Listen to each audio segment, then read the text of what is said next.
Bienvenue sur ma chaîne YouTube, la médecine créative. Aujourd'hui, on va voir la suite de la physiologie cardiaque. Dans la vidéo précédente, on a vu que la fonction principale du corps est de pomper le sang, ce qui est assuré par l'activité électrique.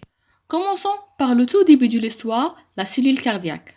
Toute cellule, au repos, on dit qu'elle est polarisée, c'est-à-dire elle est chargée négativement à cause d'une répartition particulière des cations et des anions de part et d'autre de la membrane plasmatique. De sorte que le sodium et le calcium sont plus concentrés à l'extérieur qu'à l'intérieur, qui est riche en potassium et d'autres anions comme le chlorure et les protéines, grâce à des canaux qui contrôlent la sortie et l'entrée spécifique de chaque ion. Mais après un stimulus quelconque, la cellule se dépolarise et perd sa négativité en devenant positive à cause de l'entrée des cations de l'extracellulaire à l'intracellulaire. C'est ici que les cellules musculaires vont se contracter et puis son retour à la négativité, c'est-à-dire le repos, est appelé la repolarisation. Ces trois étapes forment ce qu'on appelle le potentiel d'action, qui est illustré sous forme d'un graphe présentant le potentiel membranaire qui est la différence de tension électrique de part et d'autre de membrane plasmatique en fonction de temps. Le myocarde cardiaque, qui constitue la couche musculaire du corps, est caractérisé par la présence d'un type spécialisé de cellules appelées les pacemakers, ou bien en français les stimulateurs, qui se dépolarisent automatiquement et indépendamment de tout stimulus externe. C'est ce qu'on appelle l'automatisme. Ces cellules ont une autre fonction, c'est la conduction, qui est la transmission du courant électrique à une autre cellule. Mais elles ne se contractent pas. Voici donc le rôle du second type de cellules myocardiques, les cellules contractiles. Et comme leur nom l'indique, elles sont les responsables de la contraction cardiaque ou bien la systole. Pour les pacemakers, ou appelés encore les cellules nodales, ne représentent qu'1% du myocarde. Et le principal est le nœud sino-atrial, ou bien de Keith et Flack, ou tout simplement le nœud sinusal, qui se trouve au sommet de l'oreillette droite, près de l'arrivée de la veine cave supérieure. Au repos, et comme déjà cité, la cellule est polarisée avec moins 60 mV comme potentiel membranaire de repos. Ce potentiel du repos lui-même constitue un stimulus interne qui va causer l'ouverture d'un type particulier de canaux ioniques qui sont spécifiques pour ces cellules automatiques.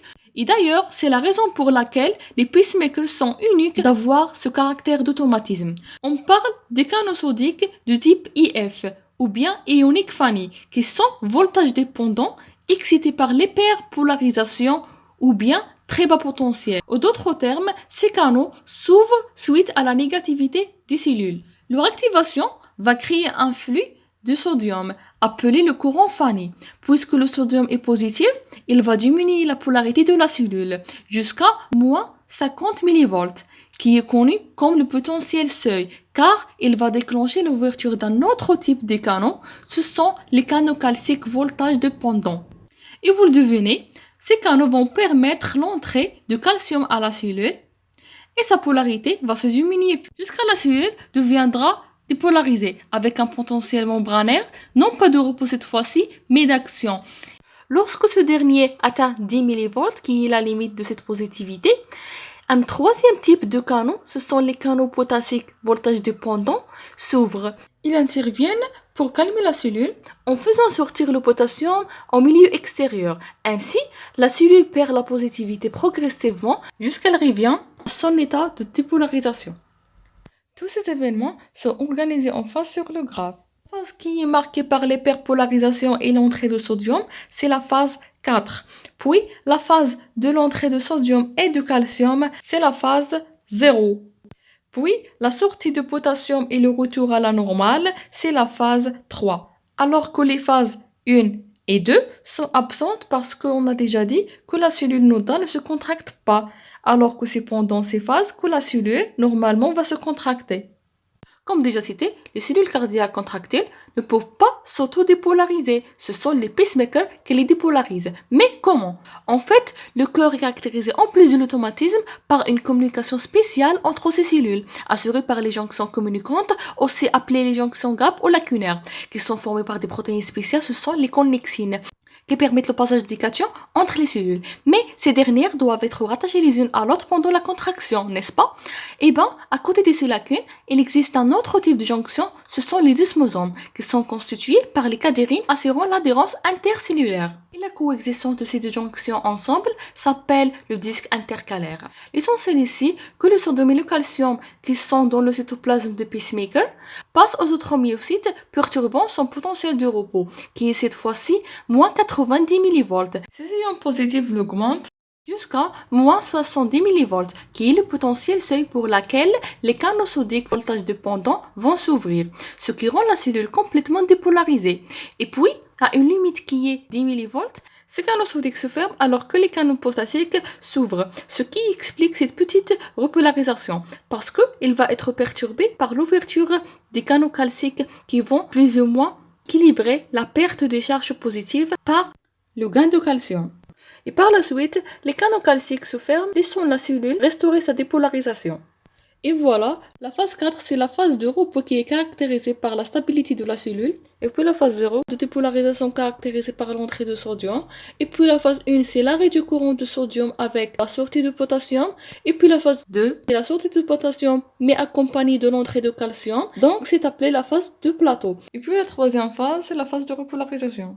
Je pense que vous avez déjà constaté qu'il y a des différences entre ces deux types de cellules, comme l'absence de plateau pour les cellules nodales. Et cette dernière possède un potentiel de repos moins négatif et instable, ce qui signifie sa dépolarisation immédiate. Elle est toujours prête. Mais la chose la plus importante, c'est l'absence de calcium en pacemaker, qui est indispensable pour la contraction de toute cellule.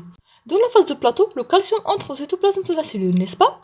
Là, on a une autre structure qui est très importante, c'est le réticulum sarcoplasmique, qui renferme un autre type de calcium, se dit intracellulaire, alors que le calcium extracellulaire active ce réticulum sarcoplasmique pour libérer ce calcium intracellulaire, qui se dirige vers le sarcomère, qui est l'unité fonctionnelle des muscles.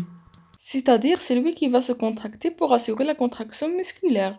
Ce sarcomère n'est rien qu'un groupe de filaments protéiques. Et surtout, deux types de filaments. Les filaments fins qui s'appellent l'actine, qui regroupent trois types de protéines. On a la troponine, la tropomyosine et l'actine G. Et le deuxième type, ce sont les filaments épais présentés par la myosine. C'est une protéine allongée constituée des chaînes longues avec ses structures particulières qui s'appellent les têtes de la myosine. Alors, le calcium provenant du réticulum sarcoplasmique se dirige directement au sarcomère et plus précisément à une protéine sur l'actine, c'est la troponine, qui à la phase de repos masque un site très important, c'est le site de fixation de la tête de myosine sur l'actine. Et l'interaction du calcium sur la troponine va causer son déplacement spatial, ce qui va démasquer ce site de couplage. Alors l'interaction est faite et la tête de myosine, en consommant l'ATP, va créer une rotation pour attirer l'actine vers sa direction. Et ce glissement des filaments l'un sur l'autre va raccourcir la longueur du sarcomère et par la suite le raccourcissement de la cellule musculaire, ce qui est traduit par la contraction musculaire, c'est-à-dire la systole. Et la fermeture du canal calcique pendant la repolarisation, c'est-à-dire l'arrêt du flux calcique, va pousser le calcium à quitter l'actine pour être stocké dans le réticulum sarcoplasmique.